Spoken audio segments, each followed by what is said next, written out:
महाराष्ट्राचा आवाज आपल्या हक्काचा। इस बड़े डिजिटल दुनिया में हर बिजनेस की एक कहानी है जो सुनाई जानी बाकी है। THRM में हम आपके डिजिटल सपनों को हकीकत में बदलते हैं।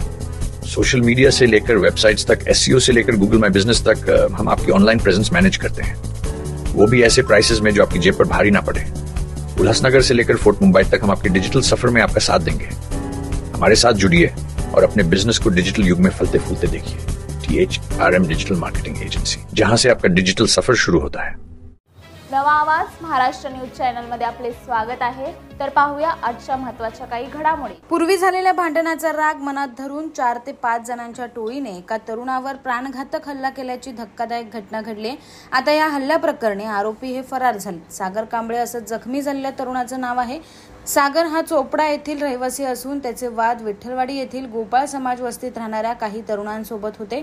2 दिवसापूर्वी सागर हा विठ्ठलवाडी परिसरात काही कामानिमित्त गेला असता 4 ते 5 जणांच्या टोळीने सागरवर प्राणघातक हल्ला केला। यात सागरच्या डोक्याला गंभीर दुखापत झाली असून त्याच्यावर सध्या शासकीय रुग्णालयात उपचार सुरू आहेत।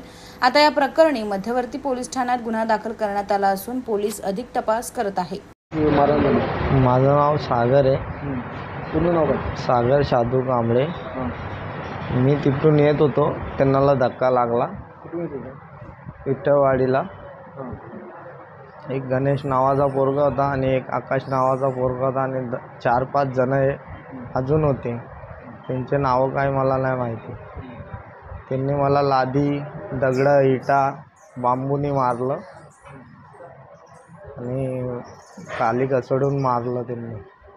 ते लोक काय करत होते धक्का लागण्यासाठी? ते तिथं उभे होते, तर थोडं त्याला सॉरी बोललो तरी त्यांनी मारणं चालू केलं मला।